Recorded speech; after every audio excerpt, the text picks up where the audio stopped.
The Warriors with a 3-0 lead in the series. Do you want to pack for San Francisco or do you want to pack for Cancun? Sustained Mavericks run right here. Players we're not used to calling their names so far in this series stepping up. They don't want to go home yet. Doncic drains another triple. Dallas Mavericks season not done yet. There will be a Game 5 in San Francisco.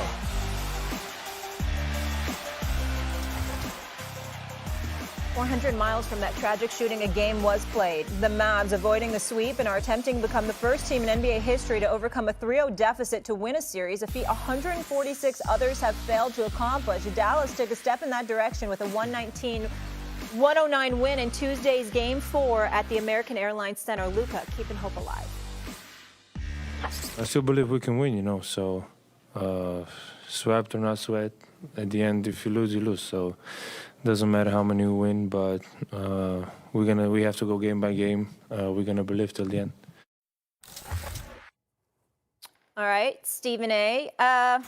We know you're all in on those Warriors. Was the Game 4 performance a bit concerning for you, sir, that they weren't able to complete the sweep?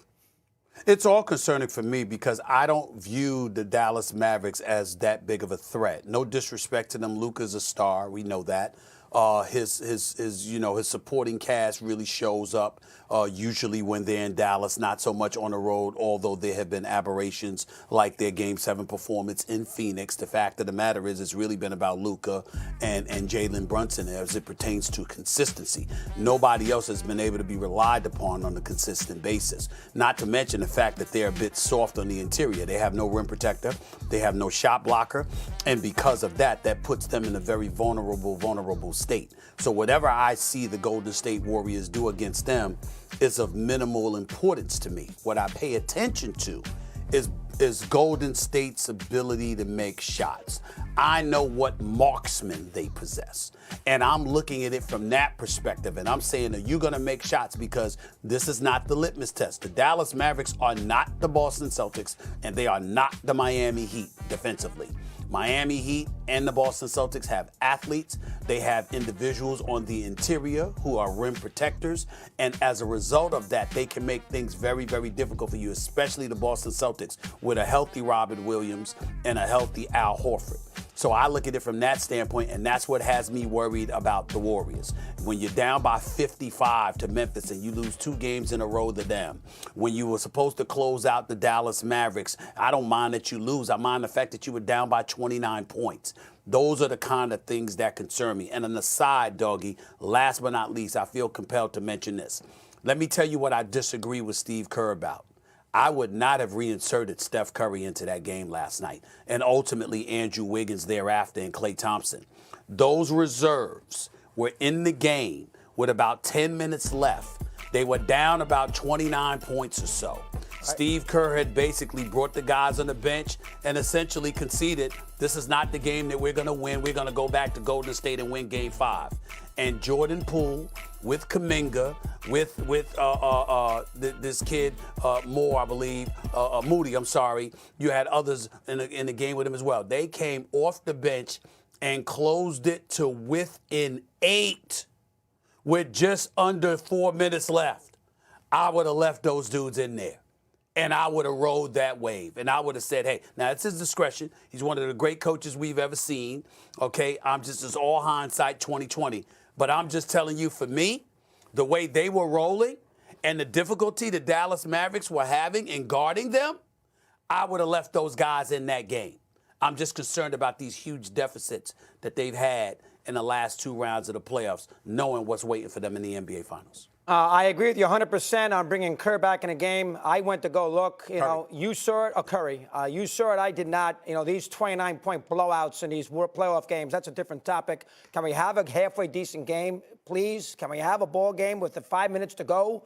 It's 96-96. I mean, you all hang in there. I mean, my goodness gracious, and these games.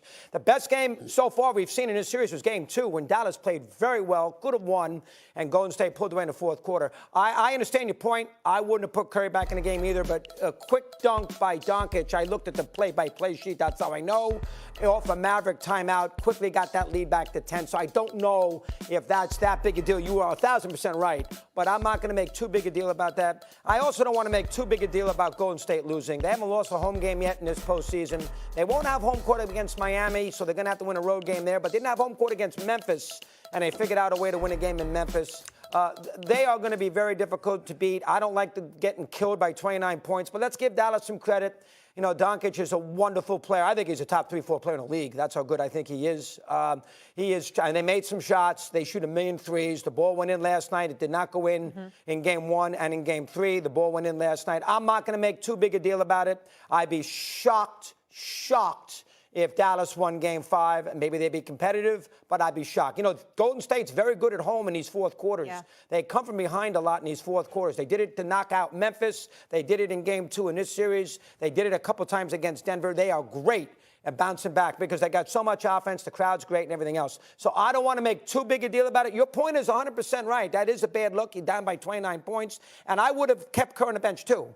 But I think in the big picture, all this is nice talk for us on Wednesday. By next Wednesday, they'll be in the final. You and I won't discuss it. They'll win Game 5. Give Dallas credit, but they'll win Game 5.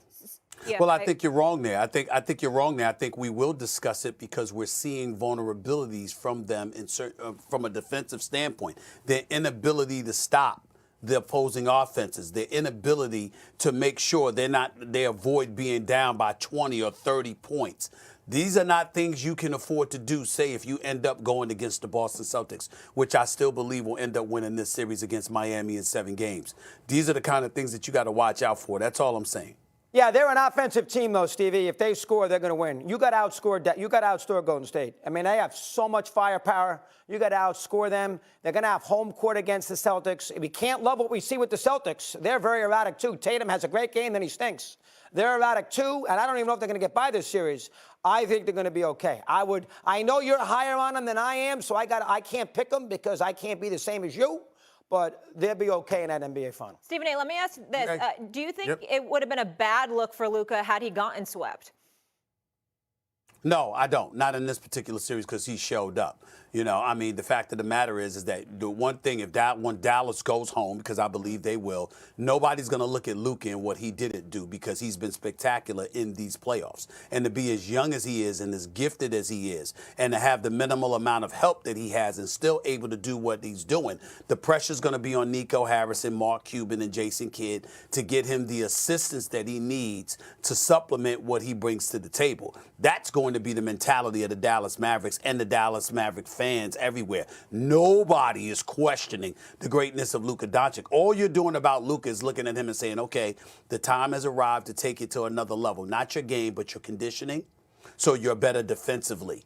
That's what they're looking at with Luka Doncic. But as an offensive talent, there's no question about it. He's one of the top players in the league right now already, and he's sensational, and he shows up in big moments. He does not fold or wilt beneath the pressure, and that's what you look for before you classify guys as great. 100%. He's averaged 40 points a game in these elimination games, and here's what you need to know about Doncic. Yeah.